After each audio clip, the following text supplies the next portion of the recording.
And as soon as the Zoom window confirms, and I see it in the YouTube window, you can keep going with what you're saying. Yeah, so this is Wig Zamor, just doing a little update with Blake from CTPS. So I had many years ago, in fact, 20 years ago, started intermittently getting full TAZ data sets from Scott Peterson, which I found really helpful in analyzing environmental justice issues, pollution, different characteristics. And I was getting the full data sets for 2,727 TAZs just once in a while. And we were just starting up some really detailed environmental health research into transportation pollution and health outcomes. And it was before we had National Institute of Health funding and HUD funding and EPA funding and Kresge Foundation funding for that. And the TAZ data was very helpful. And Scott actually was a doctoral advisor. He was on a doctoral committee of a woman who was doing her doctoral work at Tufts before we started that formal funded research. And Scott was really helpful for that because we basically substituted the TAZ data that you guys have for what later would be, our mobile lab data and our rooftop air pollution data and that kind of thing. So we had a long history of working with the MPO and CTPS. And I just thought recently it would be nice for me to update it. I don't like to bother the staff, and I just ask for whatever you already have in complete data sets. I'm basically a spreadsheet guy. So I'll stop there, but that's kind of by way of a little bit of history, Blake, okay? Sure. So I suppose my question would be, I have sort of a list of different questions, and so did you say earlier that your questions have been pretty much answered already, or if there was anything? Well, what I'll do, I'm happy to have a short conversation here with the permission of other members because I brought it up here. But I will also, after the meeting or within a day, copy you on that short thread with other staff members at CTPS, so you'll be able to see that. It's basically general questions on my part and who was going to be able to respond. Yeah, sure, that'd be great. It doesn't seem like, unless Barry wants to say anything for public comment. Barry, I'll give you a chance if you want to chat, put anything in the chat of the Zoom for public comment period. We're ready to go into the scheduled part of the agenda, but we can defer the committee reports to keep going about more on this, please. Yeah, Blake, I'm happy to ask any question, answer any question you might have right away, or if the committee has any question, but otherwise I don't want to take up too much time. Feel free. We're very light on content. It's going to be mostly the subcommittee reports and external meeting reports. So yeah, Jacob, please. Yeah, you don't have to raise your hand, Jacob. I mean, just jump in, but it's very nice of you. What are you doing with this data exactly? Just out of curiosity, you should get it. Just sort of, what are you doing with it? Well, what I've done in the past, because Len is really our really strong follower of all of these processes now with CTPS and the MPO. But I went to 10 years of MPO meetings, which basically every other week, and then some specialized meetings. They effectively take half a day because you got to get there and then get through the meeting and then get back. So I went to about 250 meetings, and I was also on the steering committee for the regional plan for 7 years at MAPC. And the two groups work quite closely together because MAPC does the land use and economics and sits as vice chair on the Boston MPO by tradition. And so I was just trying to get a handle on one, basic regional data, and two, regional disparities, especially with regard to really large transportation emitters like highways. And from a national point of view, there's an extraordinary amount of focus on PM 2.5 fine particles, which drive most of the net benefit of all federal regulations on an economic basis. About 80% of all net benefit of federal regulations from the last 30 years has been attached to the fine particle portion of the Clean Air Act. And that's all regulations of all kinds in the United States because of the mortalities prevented by decreasing fine particle concentrations over the last 30 years, just huge numbers of prevented deaths. But I was concerned that the large transportation sources have very high concentration gradients of fresh ultrafine particles and nitrogen oxides, and those are not accounted for in any way by regional fine particle analyses, which cover much bigger patterns of geography. And they're much steeper. So typically in large cities in the Western world, when you subtract all other factors, there are increases of lung cancer mortality of about 50% for the people who are in the most mobile polluted parts of metropolitan areas. So let's say the top 5 or 10%, about 50% higher lung cancer deaths, about 50% higher cardiovascular deaths on an annual risk basis, and similar increases in childhood asthma. And those are not accounted for by our national air pollution regulations. But the TAZ data that CTPS creates and matches with MAPC's socioeconomic data is granular enough to surface those patterns. And so that was my interest.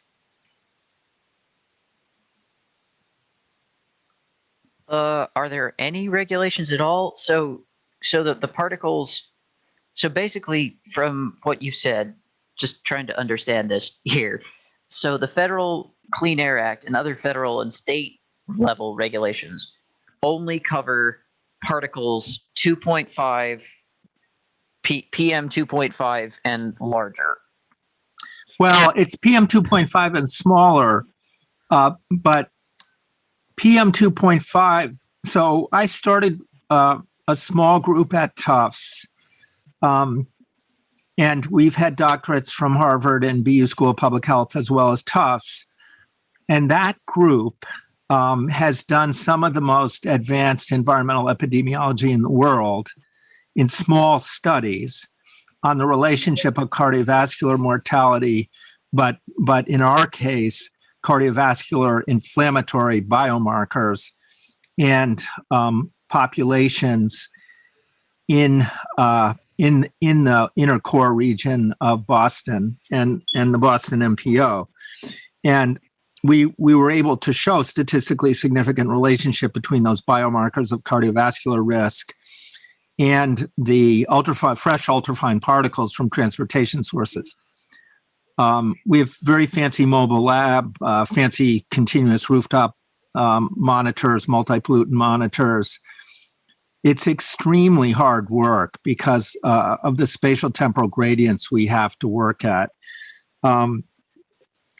But there remains no regulations in the United States that address those issues, even though the health effects and the health risks are much greater than they are from regional fine particles.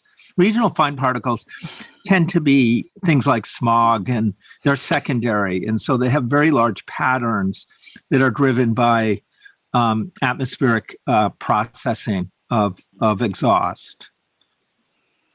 Oh, so it's not sort of how big the particles are, it's sort of where they are. Yeah, that's right. So so smog is is measured under the Clean Air Act because there was technology to measure smog in the 70s when the Clean Air Act was passed.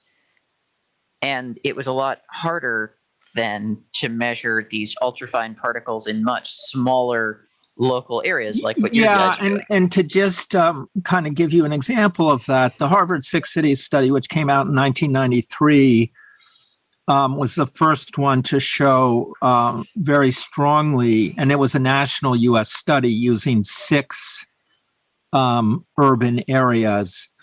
But they can put a PM 2.5 and PM 10 monitor in the center of a 2 mile square, or let's say 4 square mile city. Watertown was one of the 6 cities. And that monitor set will be applicable to that full population.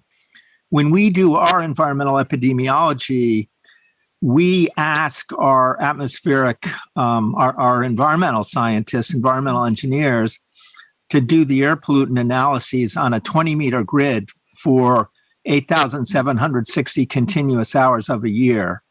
So the degree of granularity is millions of times greater than a fine particle study. And we also have to know what the time activity patterns are of the people whose blood samples we're taking in order to match their time activity with their exposures. Like, when are they home? When are they outdoors? When are they indoors? Do they have central AC? When are they commuting on highways? Is it high pollution time? What's their job exposure like? So that's a degree of granularity in research that you don't need at all for regional fine particles or other regional pollutants like ozone.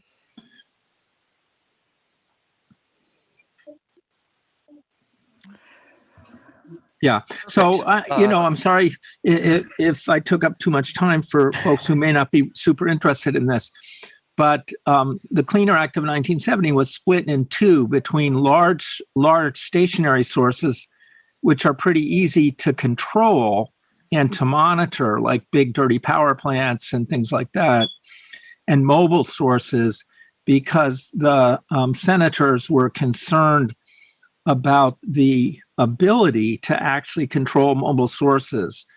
But as things went along and Mooney invented the 3-way catalytic converter and stuff, it turned out that we were able to do some things, at least with regard to regional pollution, to control regional fine particles and ozone and carbon monoxide and nitrogen oxides.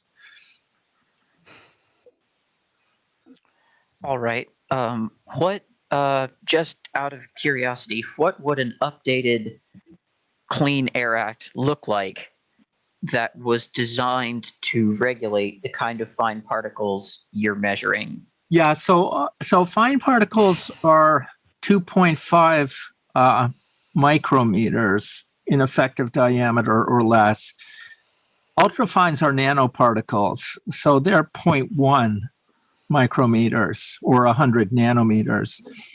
And what has happened is that the cell biology, immunology, and genetics worlds have jumped way out in front of the environmental scientists, because the resources given to those medical labs dwarf the resources, and the pharma labs dwarf the resources given to environmental health scientists. And so there's been a huge separation between those two groups. And it turns out that the cell biologists have developed understanding in the last 20 years of inflammatory processes that drive most chronic and pathogenic diseases, and also drive almost all of the biology of particles. And virtually none of the environmental health scientists, including the most well-known in the world, know anything about that biology. So there's a real disconnect there, Jacob, to look to your question. And what would have to be done is some studies that integrated what has already been discovered in the cell biology world about particles, and also in the occupational exposure world, like asbestos workers or marble or granite miners, that kind of thing. But you would have to integrate that knowledge into the environmental health science community. And then you would have to create some small cohort studies to go after it. I don't mean studies. I mean laws. Oh, the laws. What I don't mean sort of what. Yeah, is- no, I've got a quick answer Sorry. for that. I'm sorry, I was off track in my answer. So It's fine. You gave useful information.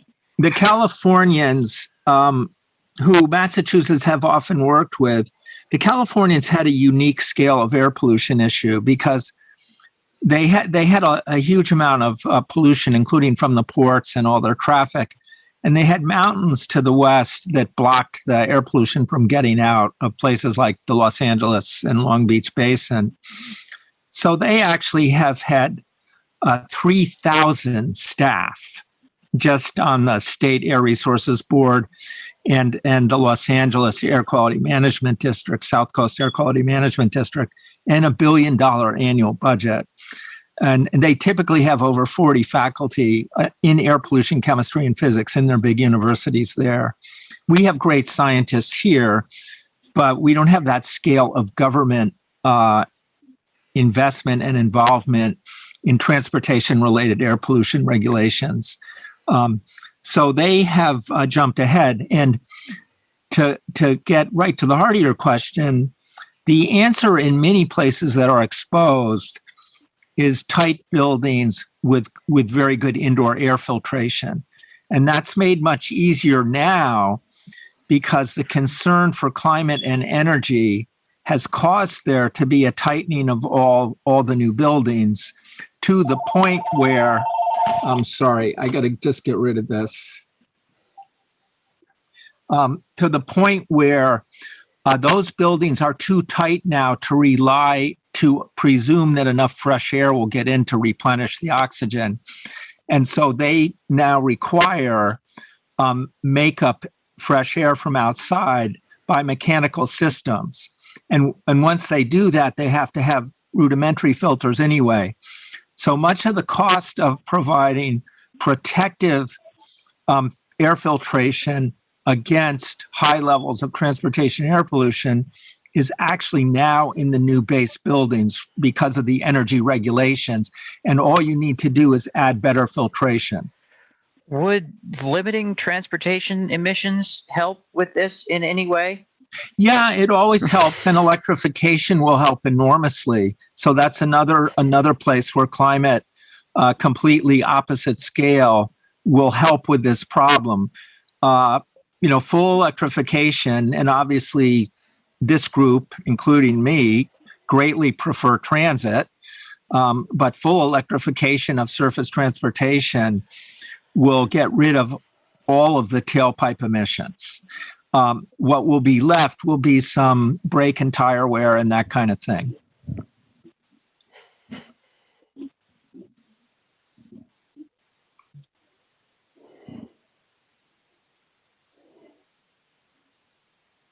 So I hope some of that was clear enough to make sense to folks.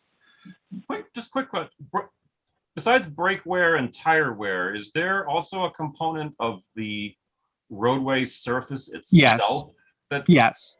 What would you say is the relative effect? I mean, if you were to compare brake, It depends on the condition. Surface.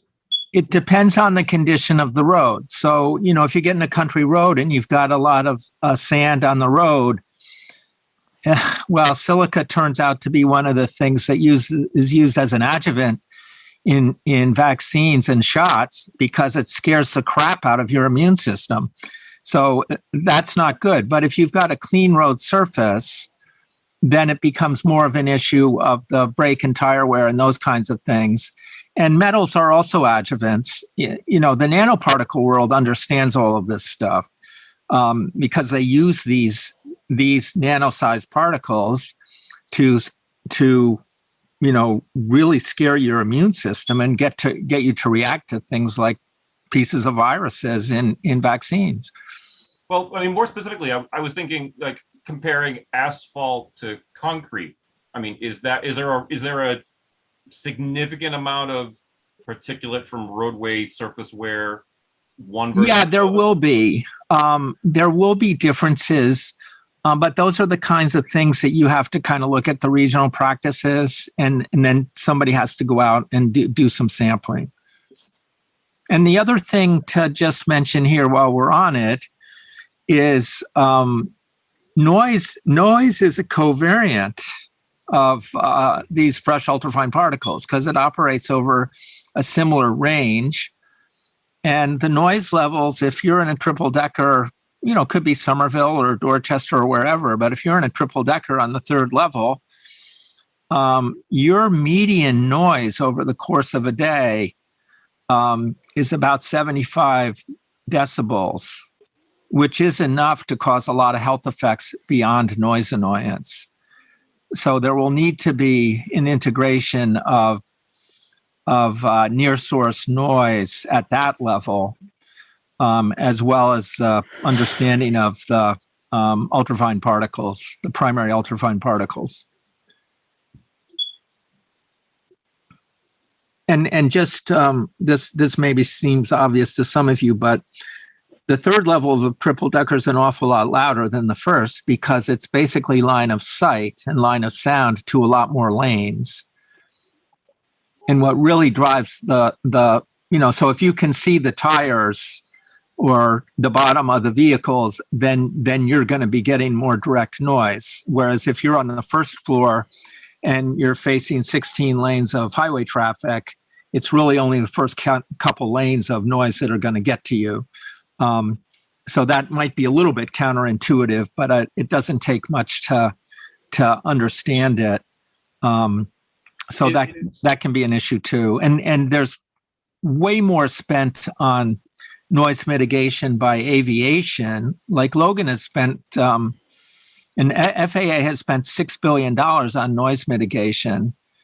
And because there are people who are much more sensitive than others who live pretty far out with much lower noise than anybody gets who lives next to a highway, but their sensitivity drives their torture effectively. And if you look at the Green Line project in Somerville, because Somerville's hilly, the noise walls and the corridor walls that are being built are really spectacular. But if you live next to I-93 in Somerville or Dorchester, there's no funding for a noise wall. I'm just curious, is there any difference on the particulate that reaches the, let's just say open windows at the top of a multi-story building versus the bottom, or is the particulate pretty much evenly distributed, unlike the noise you just mentioned? Yeah, so in our studies, the first 100 meters is what really matters, horizontally, and you also have some elevation out to 400 meters. We compare people living more than a kilometer away with those nearer people, and we find really big differences in their cardiovascular inflammation after subtracting all the covariates and confounders. Right. Really big differences in their immune systems. Right, but as far as with height, it depends. Yeah, it depends on, like, if you've got a street canyon, the dynamics of the air are going to be different than if you've got open spaces between the buildings, and so those kinds of things make a difference. Got it. Thank you. And here's one last odd fact. So Hong Kong has some great engineers and scientists, and when they studied street canyons, they found that the heat on the walls of their towers actually drives wind that's helpful in clearing their street pollution. Because the heat causes the air to rise and it carries the and these are pure engineering studies. These aren't, by bias, people that start out with bias. So that was an unexpected finding, but those kinds of things happen.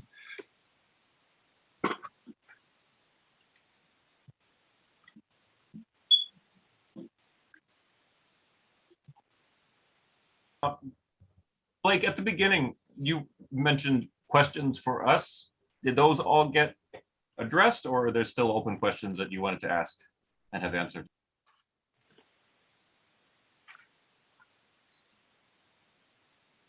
So Catching Blake off guard. I'm sorry. sorry. Oh, you go ahead. That's okay.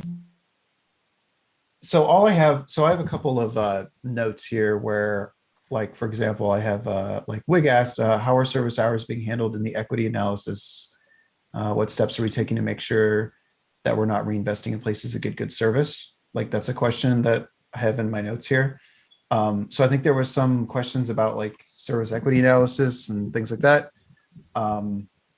So just for note, I've actually been working on some of the recent service equity analyses for the MBTA. So I've become a little bit more familiar with how that process works.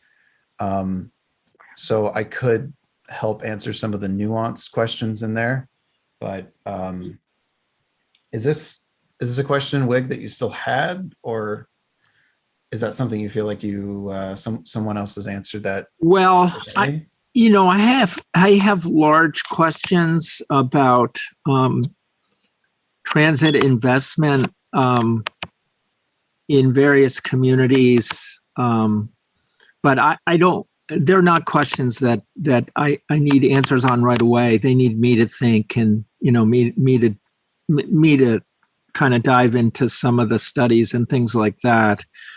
I have been concerned lately, and I probably mentioned it here, about all of the opportunity zones on the lower Mystic, not focused on Somerville where I am, but places like Chelsea and Everett and actually all the way up to Lynn. In my view, there's about 80% of the core Boston area opportunity zones are in the lower Mystic up to Lynn, including Chelsea and East Boston. And I do worry that although we are paying a lot of attention to providing service in all the communities, I mean, I think we have great people on the MPO at MAPC, and people are conscientious about the need to serve our whole diverse population.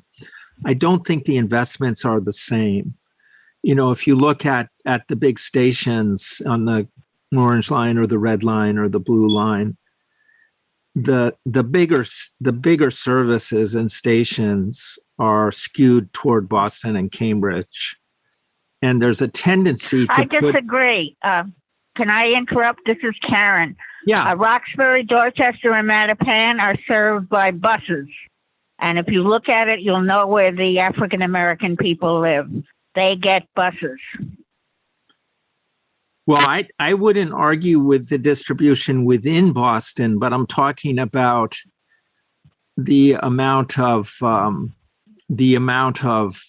robust stations in the total of Boston and Cambridge versus the much larger population. You can't consider Boston one community.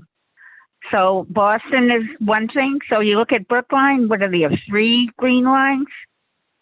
What is the color of most of the people in Brookline? It is not African American.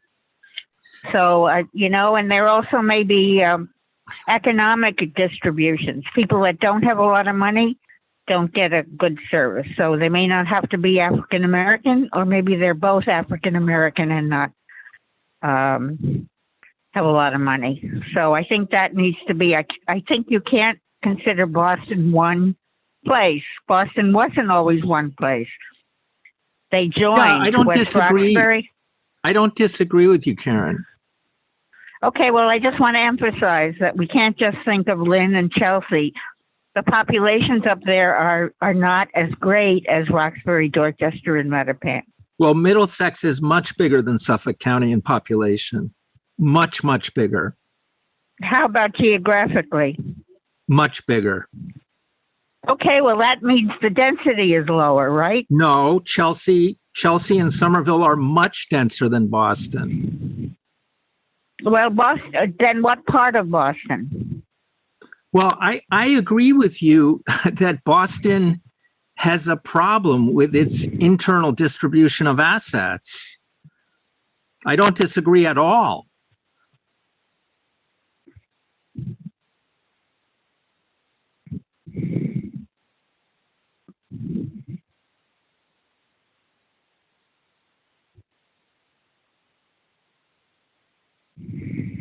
Is there more on this topic? Well, I just have one other thing. I'm actually going to leave a little early today. I'm sorry, but there's a whole series of Silverline meetings driven by Everett, but affecting other communities. And you know, I do worry about. You know, I often think about the red and orange lines, and as we all know, the orange line fleet went a little bit too long, but that fleet lasted for 40 years and it served a huge population every day. And I'm really concerned that these smaller transit efforts, like Silverline buses, are not going to be able to carry that amount of people that long as those more robust subway and light rail systems. I'm quite worried about doing things cheaper because it's better for the short run, but may not be as good in the long run as our more robust rail-based systems. Okay. Let's go to the subcommittee reports. We're way off of the published agenda, but I wanted to give an opportunity to have those topics discussed because they sounded important to me. Jacob, do you want to proceed with the capital and finance report? Yeah, sure. Len, do you still want me to give that? I know that you at some point had expressed interest in giving that report. I had just said that I was planning to do so, but I really don't like doing so. And it's really nice because it's hard for me to participate in the meeting and take notes, and so if you did so, I'd love it if you did the summary. And Great. as long as you want, thank you. Cool. Feel free to add any corrections or anything that I missed in my note taking. Of course. Thanks. Okay, so last week was the Finance and Capital Subcommittee meeting. We had as guest Brian Kane, who is a current executive for the T, and Representative Sean Garbely, who is a representative in the State House of Arlington and surrounding areas. The big topic for today was what will be the organization that replaces the FMCB. If you guys think that we had this conversation not a terribly long time ago, we did. We had it a year ago, and the legislature couldn't agree on what would replace the FMCB, so just extended the current FMCB's term for another year to give them more time to do coronavirus things and all the other crap that they do up there in the state legislature. No. They Let's not do the C word. So let's keep it clean. They do a lot Jack, of please. Yes. They do a lot of important work up there. Our first notes were from Representative Garbely, who told us basically what I said. Sort of the House and Senate couldn't agree on a permanent T board due to small differences between the House and Senate versions of the bill that would have created the replacement board. Specifically, sort of who gets to appoint the T's general manager. So depending on, does the board appoint the T's general manager? Does the governor appoint the T's general manager? Does the legislature appoint the T's general manager? I don't know. Is the general manager elected by a vote of all the seals in Boston Harbor? But so that was that. He is confident, however, that this legislative session, when this issue is back on the table again, that the legislature will be able to actually get something done. He is quite 100% about that. Next up was Brian Kane, who is the T executive, he said that current members of the FMCB, quote, bust their humps, unquote. They work really, really hard, and they deserve a lot of credit for things that have been going on in the T that have been going well recently. He, again, as I said earlier in this meeting, prefers a committee of 7 members so that the committee can divide itself into subcommittees without violating the open meeting law. He thinks sort of an idea he has is that the governor could appoint 5 members of the board. The 6th member, someone would appoint the 6th member, and then the 7th member would be question mark. Maybe people in Boston elect them. That was his idea. Boston, he said, has a huge share of T ridership and depends on the T a lot. And so maybe they'd get a voice on the committee more loud than other people, but that raises all sorts of other questions about sort of then is Middlesex asking for a voice on the committee, and then is all these other places, and soon the committee becomes too big to really be manageable and work very efficiently. On the components of the committee, I think he said that MAPC would appoint someone, and the advisory board would appoint someone, and those could be Boston people or not.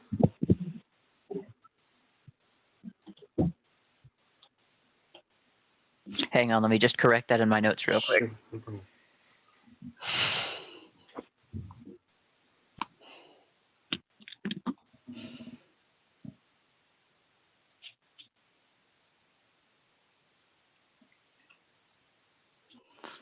Thanks for that little correction. He also, Brian Kane, believes that members of the FMCB should be paid a salary because, one, they do a lot of work. They also, because of virtue of their position, they are barred from certain roles immediately after they leave the FMCB or while they are on the FMCB. And a lot of those roles that they're blocked from are transit related to prevent conflicts of interest and corruption and all that. So if we're really attracting professionals who have to pay a price in what jobs they can do in order to work on the FMCB, it makes sense to pay them money so that, you know, we actually get people that know what they're doing. Len, you noted that the 7-member built-in subcommittee structure is a really good idea. Brian Kane also noted that whatever replaces the FMCB should have a dedicated lawyer and a staff, because there's legal issues and occasionally research needs to be done. And there was an issue that sort of if the state assigns them a lawyer and the state does not want a project built or is against the FMCB for whatever reason, the lawyer can be asked to represent the interests of the state and not the interests of the FMCB. And it's all in order to ensure sort of maximum independence and ability to do things. The FMCB having its own, whatever replaces the FMCB, having its own dedicated lawyer would make a lot of sense. Wig, you mentioned that Middlesex County should have some representation. Len, you said that there should be some independence from the governor's office. Some governors really enjoy dragging their feet on projects that the whatever next organization might find really useful and that other people might find really useful. So if a governor gets to sandbag projects more easily by controlling what the FMCB is able to do more easily, then that would delay projects that need to get done. The next thing after that. Let me correct that, because I wasn't really talking about sandbagging a project as much as it was making the MBTA a scapegoat. So when something goes wrong and the governor starts getting the heat for it, and then the general manager becomes a scapegoat. Maybe what you took as sandbagging was when the T wanted to do a fare increase back in 2009, and the governor was against it, and then there was no way the general manager, who had been selected by the governor at the time, was going to be able to push for fare increases. Thank you. Sure, no problem. Okay. And the last thing we had down are further notes on the T's fare transformation project. So the T really would like to eliminate cash on board buses. It would save them a lot of money, time, and effort because guarding cash and transporting it is difficult, and they would really rather people not pay bus fares in cash on the buses or surface light rail vehicles. So theoretically, they allow their idea is that whatever AFC 2.0 is would allow a negative balance. So customers would get a fare card someplace and then pay for their bus fare when they get to their destination, which will have a fare machine usually. There were some questions raised about that. Me and Len had a long discussion after Brian Kane left and other folks there about whether buses should be free or not if the T doesn't want to collect cash on them. But yeah, that was basically the Finance and Capital Subcommittee. So if anyone has notes or questions, feel free to ask Len or me. I'll toss in a couple other things. Yeah, I've thought a bit about the governor's role in choosing the GM and had a follow-up conversation with Brian. And I now even more strongly feel that the governor shouldn't be the one that picks the GM. Sean Garberly thought that he should. It's probably the way it's going to go because they feel that someone needs to be accountable. And they feel that the governor should be accountable for the T, and so the way the governor is held accountable for the T is through the GM. But I feel that since the governor is going to pick 5 of the members of the board, and that's enough influence for the governor. And he could pick all 7 of them. As far as I'm concerned, that would be fine too. But the governor, whatever gender the governor may end up being, shouldn't be the one that then picks the GM. And I really feel that the GM should have at least that level. Shouldn't pick the GM and shouldn't be responsible for firing the GM. And so the governor has influence by picking the board, but not by picking the GM.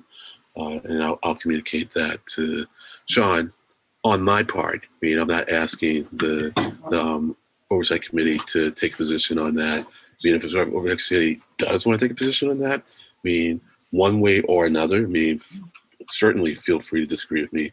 And if the majority of the group disagrees or agrees and wants to formally make a statement, and I'll be happy to convey that statement to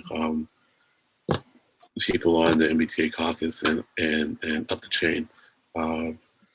So that's that. I was going to say a couple more things, but I think I see Jacob's hand up. I would like to strongly agree with you, Len. I don't think the governor should choose the MBTA general manager. Looking at what has happened down the coast from us in New York City, where with the debacle about Cuomo firing, what's his name? Andy Byford from the New York City MTA. I really would not like that situation to be repeated in Boston. So yeah, definitely sort of that example is a good illustration of why having the T's general manager beholden to the governor for employment and continued employment is not necessarily a very good idea. Great. Well, I guess the two of us, if we want, can make a strong statement with our rep Garberly by blocking him from getting into Boston. We can just physically block him from getting into Boston.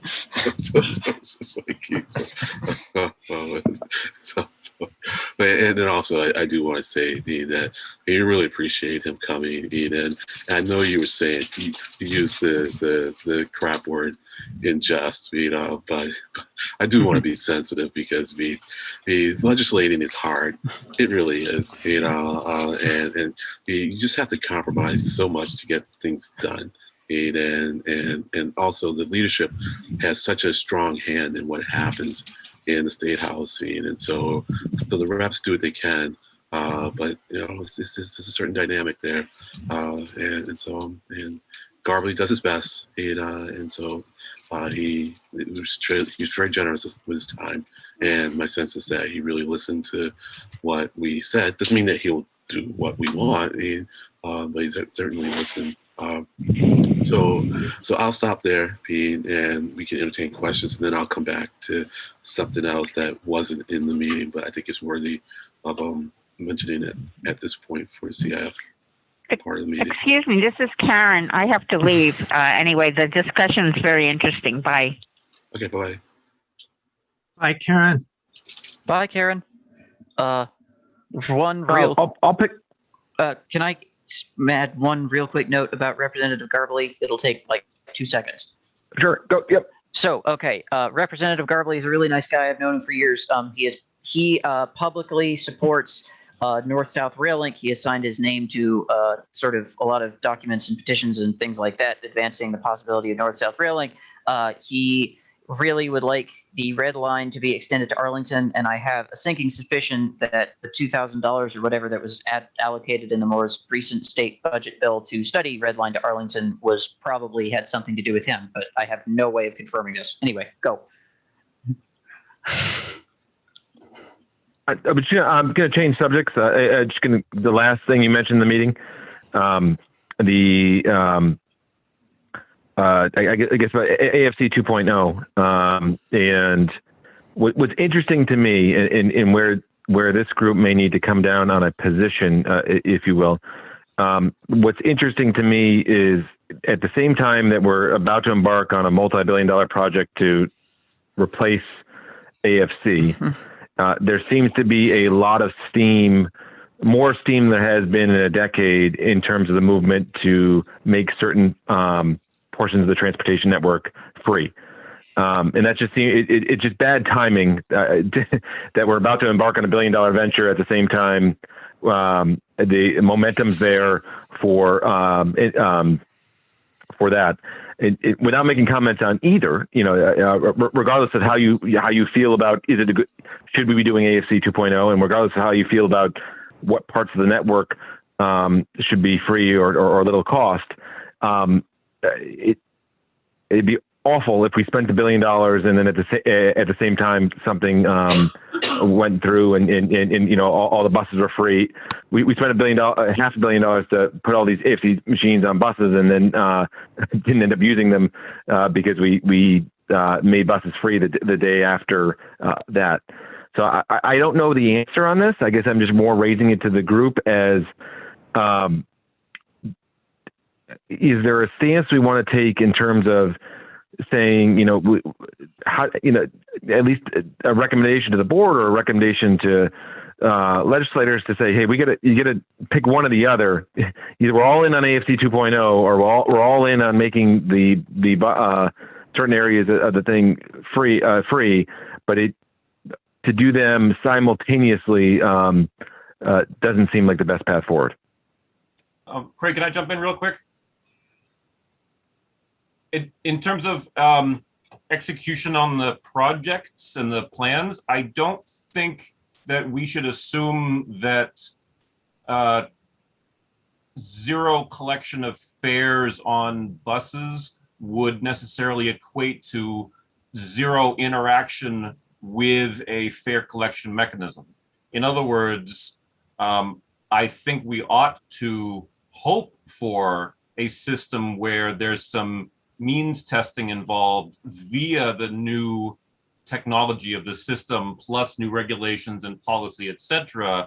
But I don't think that I would want us to have a system where people can just board and disembark without any interaction with a system to capture that they've been there and where they went.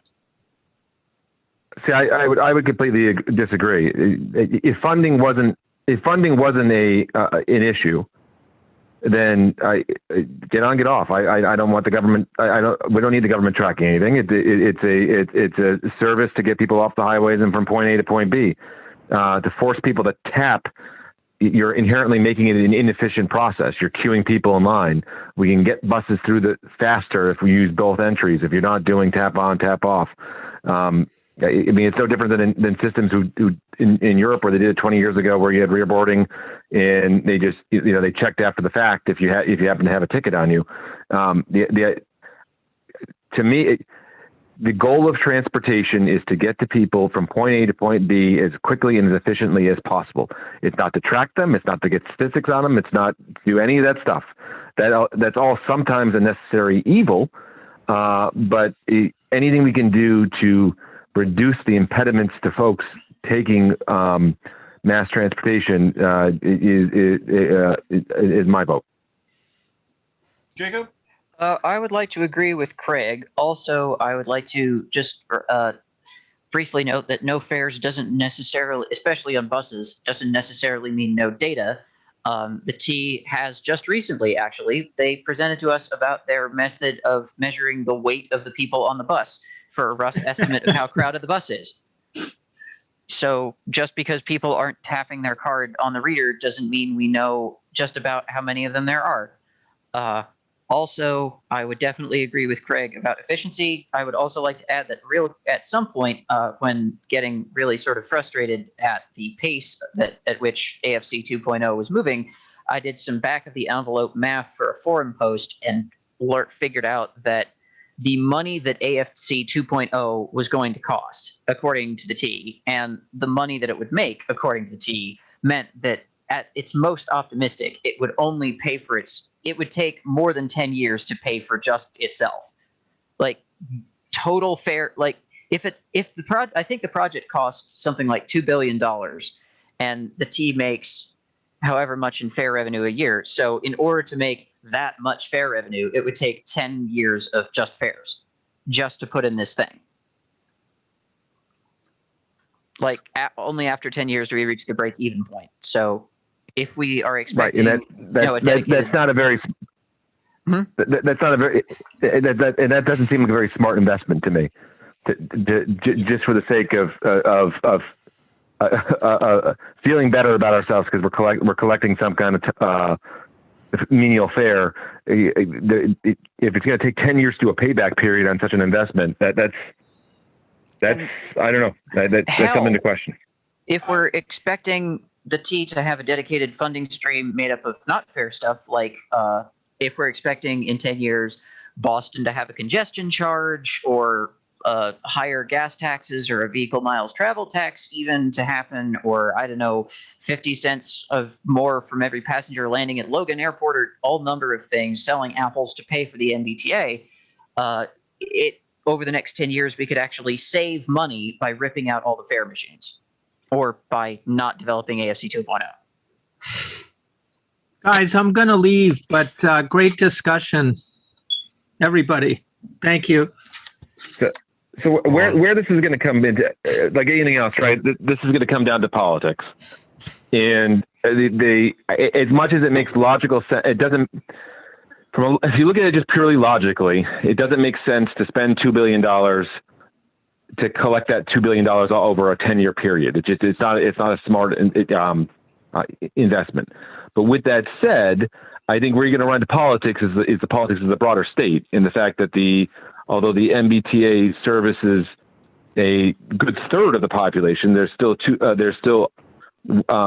many other counties in Massachusetts that are not serviced by the MBTA. And I think those state representatives, state senators, looking after their constituents, would view it through the lens of saying, "Oh, it's a $2 billion free fares is a giveaway to those in Eastern Massachusetts," and because they're not looking at the underlying cost of the system upgrade that takes to do that or to capture the fares. So it is. I do appreciate the tricky nuances of it. So any thoughts on where we go from here on this issue? I think that the committee seems to still be pretty divided about whether we like free fares or reduced fares or fares at all or not. I'm for means testings. means testing of the fares. And sorry. Likewise. what was that? Sorry. Likewise for me, yeah, means yeah. testing I think is important And, at this stage. and I think you'll need to do means testing when it comes to fare verification, and so that's going to be part of the preparation for Anthony Thomas, who is going to come to the this May's MCOP meeting, and so he's going to talk with us about AFC 2.0 from the fare verification. Maybe we talk to him more. I'll go ahead, Len. No, I'm saying fair evasion and just distribution of ways to get the pay for the cards. Go ahead, for the fares. Yeah, I don't love mean testing only from the perspective of once again it's inefficient. That you're having folks submit paperwork to prove their means, and you're having 3 different kinds of cards, and you're having people that you have to build the whole infrastructure to give people different cards, and I'm thinking of the long lines and the Charlie store and all that. To me the cleaner answer is maybe you do it by mode, where you say, okay, we're gonna make the buses free, rail and light rail and heavy rail. We're going to make the buses free, partly because it tends to serve communities that would be availing the service anyways because of means testing, and also partly because for that efficiency aspect, if we want to use regular boarding, we need to get these buses moving down the streets faster. And then you could say, okay, you can build the fancy gates and things at the rail stations and the like. It's imperfect, but it just, to me, it gets away that whole headache of putting people in stratifying. We got seniors over the senior group that gets this rate, and junior and youths to get this route, and teens to get the kind of youth kind of this rate. It just gets complicated in a hurry. So just from a cleanliness standpoint and a more efficient system managed, I like the idea of doing just all buses free.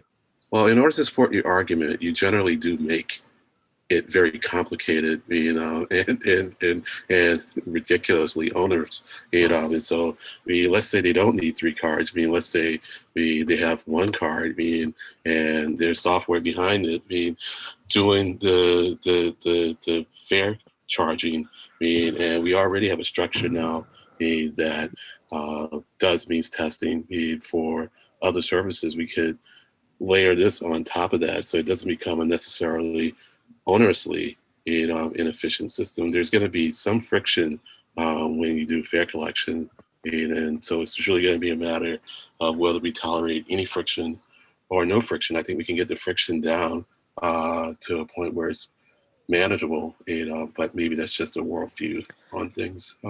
Yeah, Len was just going to where I wanted to point out that means testing and a fare verification system don't have to be complicated. I don't know what % of people file state income tax returns every year, but it's probably going to be way above 80%. There's going to be an integration possibility there. I'm sure there's an integration possibility between state revenue. Hold on, Craig. Collection. I don't think that it's necessarily simpler just to have a per mode fair versus non-fair, but I think means testing can be done much more simply than we're used to it being done, and your current system is too complex for means testing. Right, but you're scope creeping now, right? You've just made a $2 billion project, a $3 billion project to interface with the 20-year-old state tax infrastructure that's running on DOS. It's anything's possible. Anything's possible, but you're to what point and how much money are you going to spend in order to collect money from 40% of the ridership? like Why not make it 4 just billion, seems, Craig? why Why not make it 5 billion in terms of cost to really support your argument? you I could, mean, but what you're doing, you're convincing. You guys know systems better than anybody. Making system A talk to system B and magically agreeing on a threshold and not having anybody fill out any paperwork, and it all just kind of interconnects. Life isn't that simple, and to oversimplify it, I think you're oversimplifying the magic that's going to happen to ensure that means testing works correctly. And I think there's a lot of, I think it means more infrastructure being built up. It either is going to result in more infrastructure being out to support your nirvana, and I don't think that's likely, or it's going to mean there's an onerous to maintain a system both on the MBTA, and there's an onerous on individuals to go and submit paperwork and do things. Whereas I just want them to take the bus. I don't want them to have to find a way to downtown crossing and bring their forms in triplicate so that we can give a portion of the population free transit, when I think that a cleaner, more elegant solution is just give everybody free transit. I will say this, Craig, your concern is absolutely valid. I give complete support to asking the question and analyzing, the cost benefit. I just feel like the opportunity to have, at very least, data on the quality and the service being provided makes the fare transformation technology implementation still a vital thing, regardless of whether there is a out-of-pocket cost to the rider at any point in the future. I wholly disagree. I think there's other ways other than collecting a fare to gauge the performance of performance system that it costs a lot less than $2 billion. Like, you want to give us an example? I do. Just like we're doing passenger count, just like there's passenger counter technology that Keolis and commuter rail has started using on platforms. There are many ways to count individuals on trains. Having a massive data set about where every individual got on and got off is not, heck, you can just have fare gates that open automatically that based on just somebody passing by. There's a million ways to do it. Never mind. I misunderstood. I misunderstood what you're saying. I thought you were saying there are other ways to pay for the system other than doing means testing. So I misunderstood. No. I just wholeheartedly disagree with I wholeheartedly disagree with Stefan's proposition that we need to spend $2 billion on a system to then charge people money so that we can have data on those people. I think there are other ways. That's not exactly what I'm saying, but okay. That there are other. It's a nice side benefit of a modern system, but either you're building a revenue collection system to collect revenue, or you're not. That's and if it's not collecting enough revenue to warrant its existence, it shouldn't exist. When we shouldn't back into other reasons to warrant its existence. Well, I mean, as you know, I mean, the fares only capture a fraction or a percentage of what it costs to provide the service. I mean, before COVID, it was in the low to mid 40s range. I mean, we're always trying to get to around 50, and so it was never really meant to pay for itself. It was really meant to be an additional funding source, that goes along with the subsidy that we get from the state tax and from the feds to a very minimal extent. Look, I mean, in my ideal world, anything that provided public transit would be free and be funded by those who didn't take public transit, to the extent that didn't affect poor people disproportionately, and so I think at some point we come down to means testing. But then for me, I guess the ultimate means test would be progressive tax, which would then use to fund all kinds of things So that's all I have to say on that. Not to end the discussion, but to say that I don't have anything more to say on that. I do have a little bit more to say about CIF, but I will defer to the chair to determine whether I move on or whether we take more comments on what I just said. Well, because it's already coming up on 6:15, I would like to at least put my notes from the marketing communications operations up on the screen for the posterity of getting it into the record on the recording. I believe that except for Blake, all 5 of us on this Zoom right now, including Barry, were at this subcommittee meeting. Is that correct? Len, you were there, Craig was there, Jacob was there, Barry was there. I was there, obviously, because I took the notes, so I don't think we have to go through much detail unless, Blake, you want to ask about something that you see on my notes that I have up on the screen. The majority of the discussion at the beginning was from Josh from service planning, not from, but kicked off by Josh talking about the air rights, and we talked about some of the finer points of the service at the Hines in the area of Mass Ave. We've got 2 names, Wes Edwards and Eric Berkman, to talk about the bus lane, express bus dedicated lanes. We had this conversation about the upcoming Haymarket busway debacle. No, it hasn't started yet. I won't say debacle, but potential for a lot of issues with bus routing, etc. You guys let me know, particularly Jacob, Craig, Len, let me know if I captured anything incorrectly. And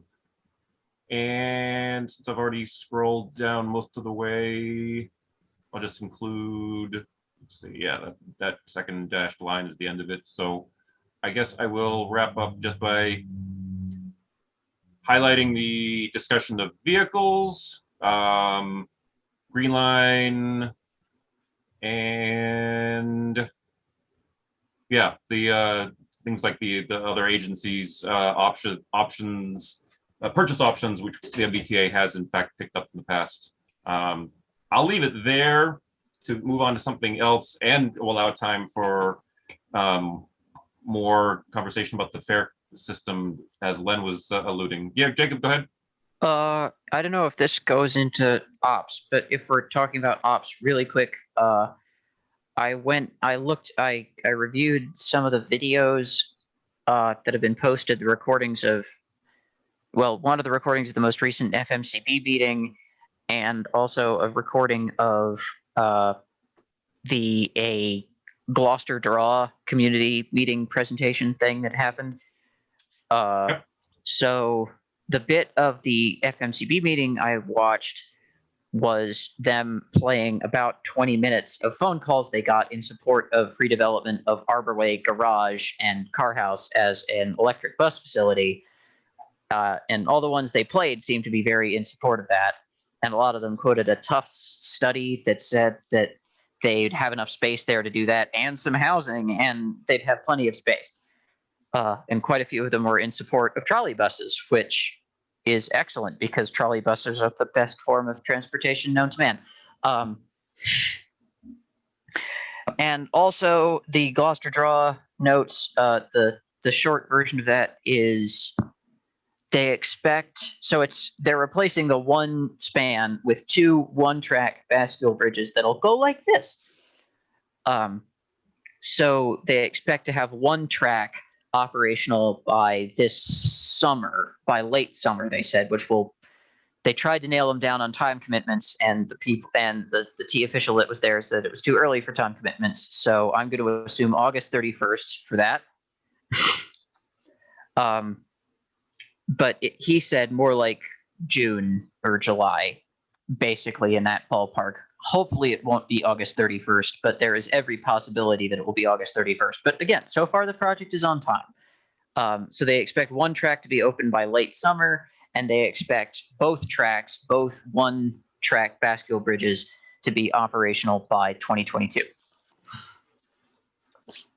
Well reported. Yes, and I was going to bring up the clamor at the FMCB comments period for the continued trolley bus service to North Cambridge and into Watertown myself. I think actually that's something for a subcommittee meeting, if we can get, not if, I'll say when we can have Bill Wolfgang of Vehicle Engineering and Procurement back again. There's questions I have in my mind about the, I guess for lack of a better term, the carbon footprint of producing vehicles with batteries that these days typically leverage a bunch of rare earth materials as compared to overhead catenary that's copper and steel and less high-tech vehicles if you can distribute the power instead of carrying the power. But again, that's just a question I've got for somebody like Bill Wolfgang. Go ahead, Jacob. I mean, also, I'm guessing that because battery electric, I mean, it's sort of blurring now that trolley buses have a lot of off-wire capabilities, so some of them have supercapacitors or batteries in them. But I imagine that full electric vehicles, especially given the rapid advances in technology there, will have a much shorter lifespan than battery electric with poles. And, you know, producing a new vehicle and shipping it places does take a lot of energy. Yep, exactly. Also, Also, I had a quick question. A few months ago, actually, I think we talked about perhaps I would be in charge of sort of providing bus network updates. Can you tell me what exactly? Can I talk with someone about what exactly that should be? Because I want to do that, but also if I have specific instructions, it'll be easier for me to motivate myself to get off my own rear end. So in my mind, it was keeping track of what they were discussing when it comes to the what's the term that they use for the new bus network? I mean, there's a term that they use for The bus network Yeah, redesign. Better bus, I believe.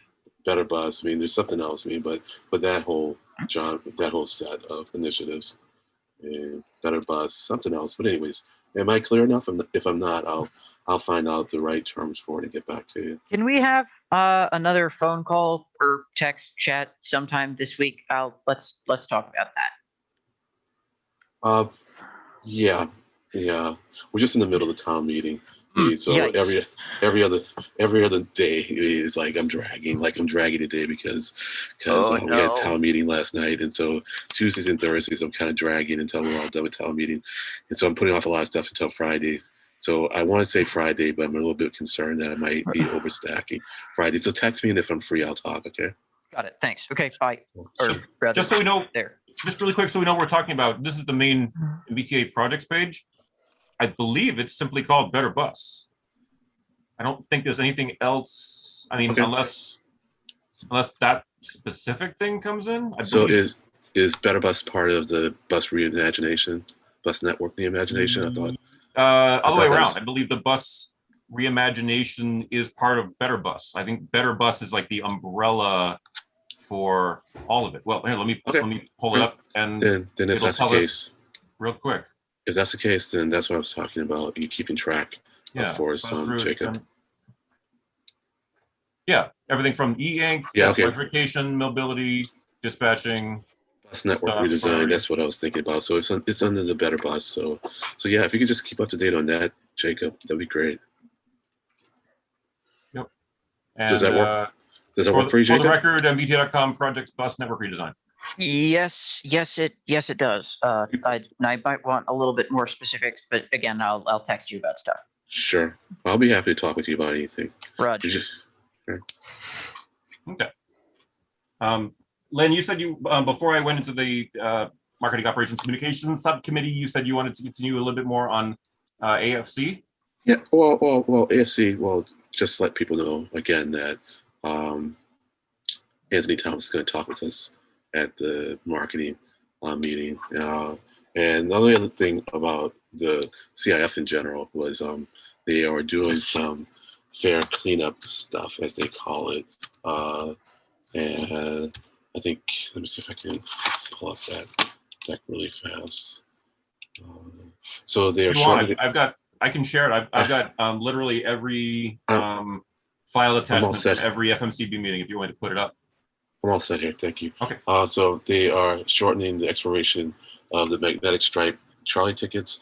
And so I guess they are shortening it from, I forget what range of time they're shortening it. They're making a youth pass valid on commuter rail, express, bus, and ferry. And I got it up. Thank you. And they're 6 months. Yeah, okay, 6 months. So after July 1st, 6 months. I'm not sure what it was before then. And, I think it was 18 months. Okay, all right. Yeah, great. Yeah, Charlie tickets. Yeah, Charlie tickets with sword value 18 months, Right. and it's going to go down. And they're converting all out of bus express routes to in-a-bus routes. So that's kind of cool. And let's see. Yeah, and I was surprised because I had thought there was still a lot more outer express routes. I mean, I was taken aback. I thought there were at least 7 or 8 or 9, but no, it's one. only 3. Only 3? Okay, I thought it was just one. Yeah, 352, 354, 505, and that's it. Right. I mean, living in Lynn, which is a Zone 2 commuter rail, it used to be an outer express route. I guess that was a long time ago. Yeah, cool. Thank you. And another interesting thing was that fare revenue collections were 11.8 million for February, and that was apparently the 5th consecutive month-over-month decline in annual fare revenue. So, not sure what's going on there. And so I don't think the reduction in service happened until March, or maybe it was late February. And so I don't think we can contribute the drop in fares to that, but that's a little bit concerning, with respect to revenue, but it may be indicative of a drop in ridership too. If nothing else, maybe if the ridership hasn't dropped, then overall ridership hasn't dropped, then maybe it's the redistribution of the way that people are using the system. And that's pretty much it. So thanks. If you don't mind, I'm going to dive into an external meeting report that's related to that, to the tune of the fare evasion regulations overhaul. This, I think, might actually prime the pump for us talking to Anthony in May. Yeah. And I didn't say it publicly. Len, thank you very much for making contact with Anthony to have him join us for the subcommittee. Sure. That's really excellent. Sure. I attended not only the it was about 2/3 of the fare, the retail fare location public meeting, but also the fare regulation hearing, which is this one that I'm showing, as well as the fare collection AFC hearing. But this I thought was worthy of more, pardon me while I jump forward. This is worthy of more discussion at the subcommittee, which is why I'm, like I said, priming the pump for Anthony's visit. It's towards the end of that one. I'm sorry, say it again? It's towards the end, what you're looking for, information. Yes, it's the, here we go. Yes, it's the specific regulations being proposed. I read the CMR 5 draft. I'll pull this up as well. We don't have to look at this in detail today or even in the subcommittee, but I really encourage, particularly Jacob, Craig, Len, since we're all on the operations subcommittee, I hope you can give this a look. It's only 2 pages. Four.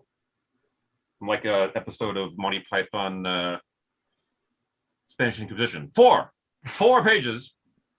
A pretty quick read, but I think it's important that we note the things that are the new proposals, particularly hardship, the time frame of the appeals, and I'm forgetting the other 2 points. I asked questions in that meeting to do with what would happen if someone, for example, doesn't have an ID and refuse to identify themselves. They said, well, we don't intend to enforce the carrying of IDs to ride the MBTA, so it would become a matter for if someone is really refusing to pay a fare and refusing to identify themselves, then maybe that would be the rare occasion where transit police would be called. But no one's going to be thrown off of service because they don't pay and don't have a way of presenting an identification to be fined.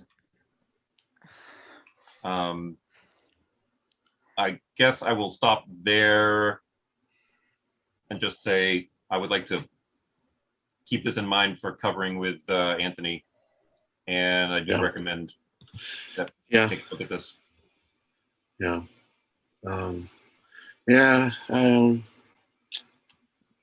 So have you been to any of the Fair Vision meetings? Oh yes, all of them, and I'm going to be going to the next one, which is this coming Thursday night. So what has been the audience feedback on it?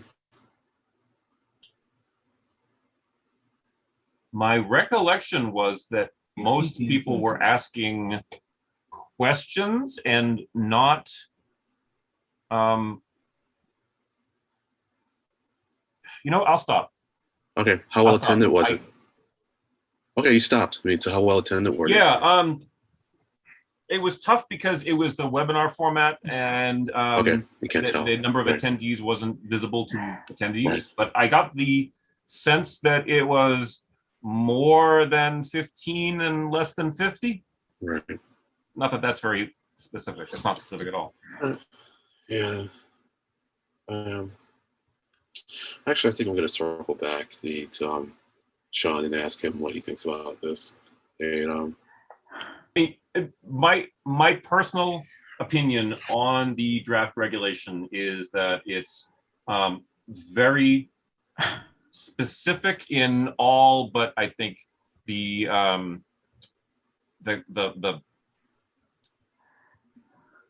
me start again. I think it's very specific. The questions that I asked, which were answered, had more to do with the really unusual edge cases and would probably be unlikely to come up in the real world. But I'm very satisfied with this draft language, and I give it my support for what it's worth. Yeah, and I could say more, but I want to hear what other people have to say.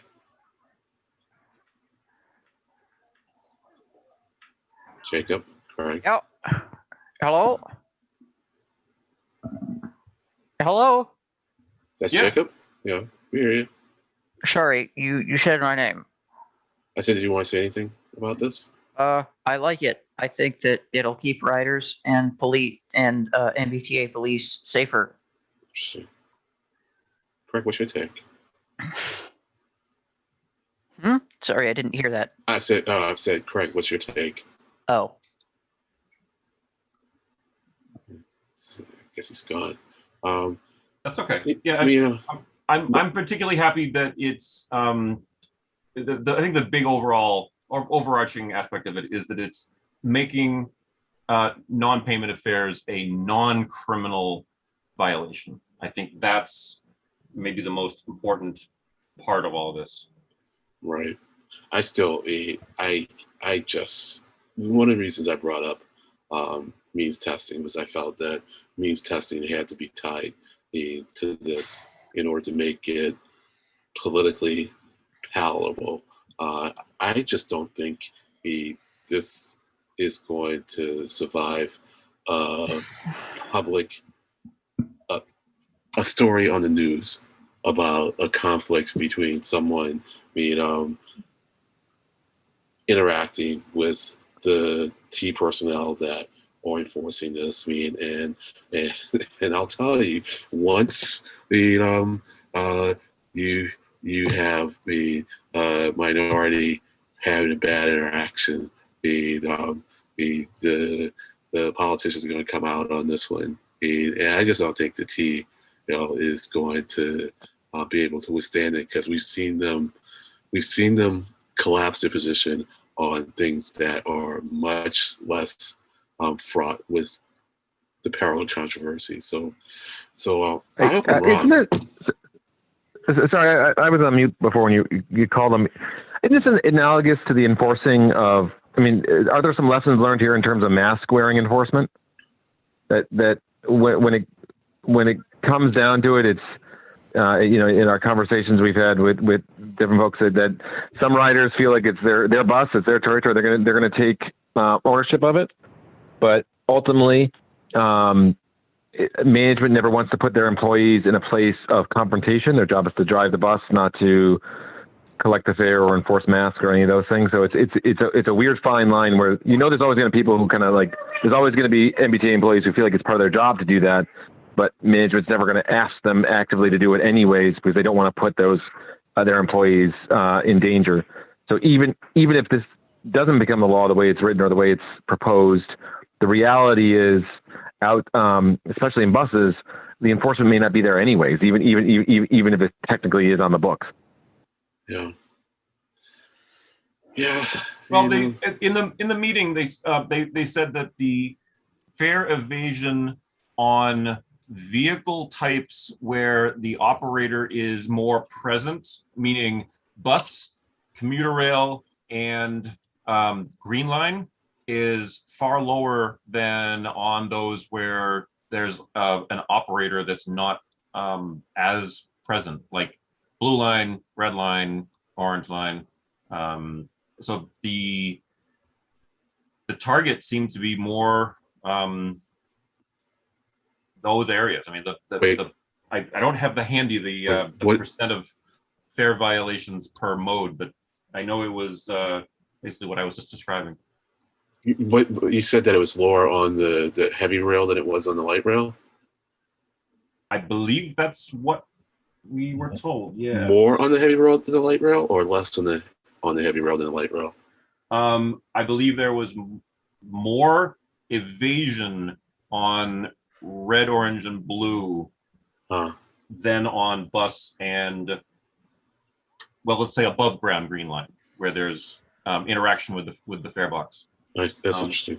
If I can pull that up in the next 5 minutes. So people are just hopping gates then, or following people after gates. Interesting. And my personal experience has been exactly that. Yeah.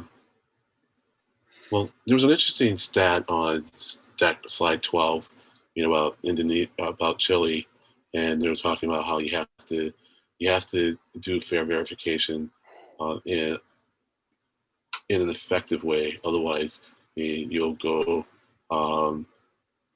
from what we have now is, I guess, 1% fare evasion on bus into 5 to 10% fare evasion on surface Green Line into 13% fare evasion. And they said in Chile, when they broke down their norms in fare payment, the fare evasion rates went as high as 28%. And so I don't know if that's like certain modes had 28% consistently, or whether there's a spike to 28%, but anyways, it may be, Craig and Jacob, fares go away anyways. So it's like, you can have the fares and you can't enforce the it's a free system anyways, right? Yeah. But I hear your point. You will have spent this money, to have, to collect it, and it won't be doing any good. We'll see, but I just think this is a rough social, political environment to try to pull this off. And once again, that's why I think it would be good to try to do means testing at the same time, but I'm concerned. I just realized why I can't lay my hands on that per mode fare evasion. It's because they, let me check the website. As of the meeting, they were presenting slides that were not posted yet, which is fine. They were probably working on them right up until the meeting time, but which modes did you say had the most highest levels of fare evasion? Just curious. I believe the statement, I hope I'm saying this right. I believe the statement was that the modes where an operator is present at the point of the fare collection, AKA bus and above ground green line, had lower fare evasion than on. That makes sense. I hope I'm saying that right. I wouldn't have thought. I didn't think of that, but now now you think about it, it's no one wants. Even if you're rear door boarding, there's you're nervous that they're going to see you in that mirror and you're not going to, and they're going to do something about it. So even if they don't, even if they have no intention of doing it, there's a shame in terms of doing it in front of a person who's watching, where evading through gates. To a certain degree, gates are nameless, faceless, and it's almost like a game to a certain degree, right? Can I figure out a way to outsmart this this machine? Can I piggyback on somebody? Can I jump it? What can I do? It's interesting. I wouldn't have thought of the numbers. I wouldn't have guessed the numbers that way, but now that you're saying it, it makes a whole lot of sense. The T is actually very aware of this phenomenon. I know that if you go to at least the L-Life bike cage, you will find a, not cardboard, but cardboard cutout of a police officer standing there sort of with his arms crossed looking at you. So if you try to steal a bike out of the bike cage, you'll have to do it with this man staring at you. And yeah, it's harder to look the cop in the eyes and steal a bike. And it is harder to look the operator in the eyes and not pay your fare for the bus. Well, you linked that one up. That was a little bit of a stretch. I see the common thread through them out. It's the same psychological mechanism. Yeah. But one's a scarecrow, the other one, they're both deterrents. They're both kind of following the scheme of deterrence, Okay, I think I found it. I believe this is right. This is from the meeting that I attended 7 days ago. Can you guys see that okay? Yeah. Yeah. CTPS estimated 5 to 10% rear door, 1%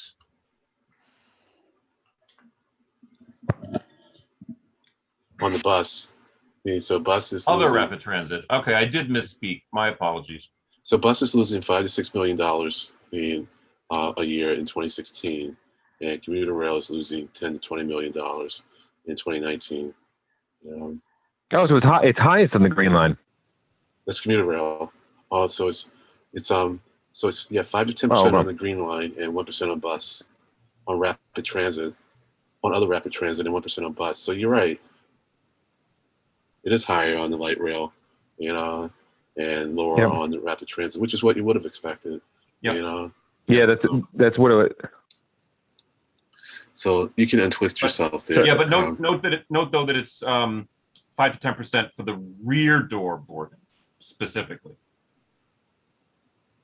No. Yeah.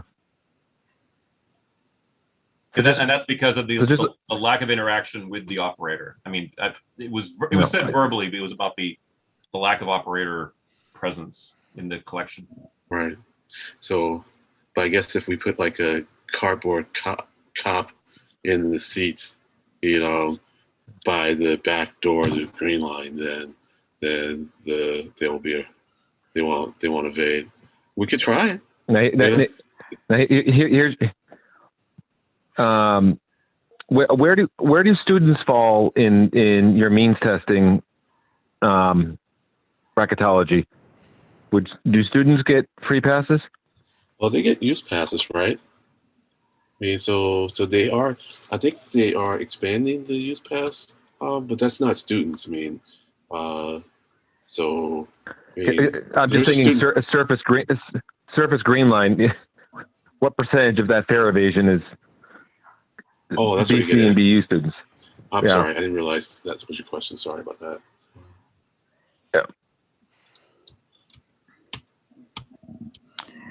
Well, I will, as I said, I'm going to be attending the next round on this Thursday, the 29th at 6 p.m. It unfortunately conflicts with the GLT improvement accessibility meeting, but I think I'll be able to cover that by watching the recorded stream. So, Craig, how do you feel about the selection of GM? And do you think it should be done? Do you think it should be done by the governor? The reason I'm asking. Go ahead. I don't have a strong opinion on it yet. Right. I'm not educated. I'm not educated enough on the subject. I know that doesn't usually stop me, but I'll plead that. I'll plead that in this case. I think what the data point I would like to see to help me pull that together is how which other agencies have the same which other agent forget transit, just what other organizations within the state bureaucracy have a manager that is appointed by the governor versus one that isn't. So is there precedent here to have someone not appointed by the governor? And I'm thinking about, like who runs the state police or who runs another state agency like that. Is there precedent here? Because many of the arguments you're talking about in terms of, there'll be a political pawn, they shouldn't be beholden to somebody. You could make that same argument for, any of those other agencies, if you will. So I'm curious if it's successfully been done for another, and it's got to be more of a management role than I'm not talking about like the Department of Transportation or a department head. I'm talking about like a day-to-day manager role, whether it's running the police or running. I'm trying to think of another kind of function like that. That's kind of a standalone function. You want that manager to run that in a very standalone way. Maybe maybe Department of Correction. I'm trying to think of not a department head but a manager role. Be interested to know where else that exists in Massachusetts. Well, the MBTA is an authority, meaning so an authority is a specific type of structure. So there are other authorities. So that might be the better match to look at. But I would say you have your homework cut out for you, Mr. Liskowski. So you go and do that research. And all I'll say is that I'm inclined to just think about the T's past being, and so essentially I don't want a repeat of the T's past where it seems where I have the strong feeling that the GM has just been a potential scapegoat when something goes wrong. And the governor begins to feel the heat. Clearly, when something goes wrong, the general manager is accountable. But it shouldn't be a matter of now the governor is feeling political pressure and then gets rid of the general manager in order to take the pressure off the governor. So that's. I'd agree. A slightly different take on it, but where I agree with you in terms of maybe it's not a good idea to have that person appointed by the governor. Is this distinction I'm making with somebody between a department head and a manager of a service, where the head of the Department of Transportation is really, that view is changing with the change at the top of the executive branch. If you get a governor who comes in on a platform of I'm all about highways, they have a right to, you would expect them to put in somebody who's head of the Department of Transportation who's got a lot of highway experience, because that matches the vision they sold to voters, and it's aligning with the will of the people, if you will. Right. But that where it differs between the head of the Department of Transportation versus the head of the MBTA, the general manager is that their role is to keep the trains running on time and executing on the projects in front of them. And to a certain degree, it's less, it's more of an apolitical, it should be at least a more apolitical role than somebody setting policy. They're not setting policy at that level. They're making sure service is delivered every day. Yeah, and that's where I'm coming down to, and I think we need more stable leadership being at the T, but it is, I think, for people who have the other point of view, and that is that GMs should be more accountable and the government should have more say. I think they make good arguments too. And the reason I was asking you is that if we do want, to think about whether or not we want to make a statement, and I would say we can try for consensus, but it'd be good if we're going to do it if we had a 2/3 majority that wanted to do it. Either way, so I'm advocating for the government having less. The government doesn't choose, but if 2/3 of the group feels the other way, I think it'd be good for the ROC to make a statement. I would just say that if we're going to go the other way, I would ask someone else to write that letter, because I don't think I could write it, as earnestly as someone who feels that way, but I could write the letter, for having the governor not pick that person in an earnest way. So maybe we can discuss this at the MCOP meeting, because I think we'll want to get that letter. I think the latest we want to have the letter ready to go is by our next full ROC meeting. So, all right, think about it. Do your homework if you want, Craig.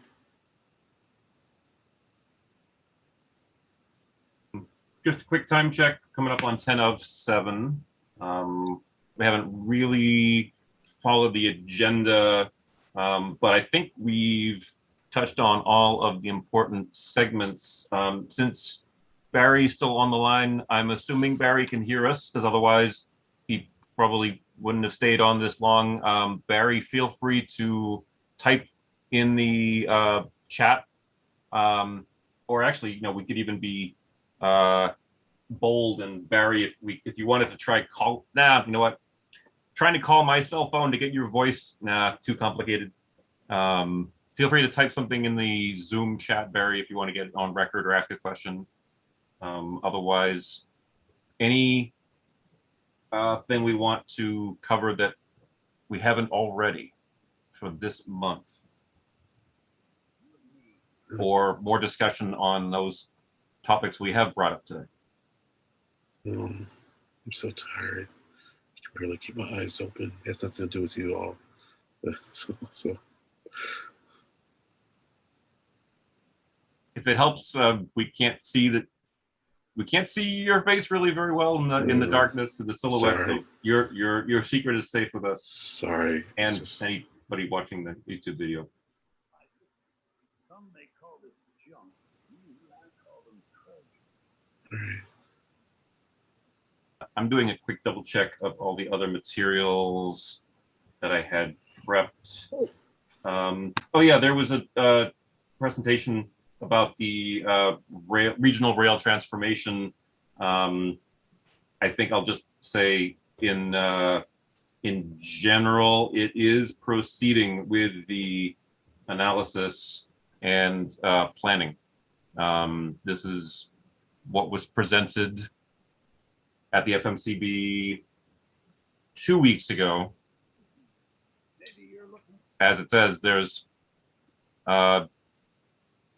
concerns that expiration of the rolling stock life need to be planned well in advance. And it's still in scope to electrify either to Lynn or all the way to Beverly. I'll leave it at that.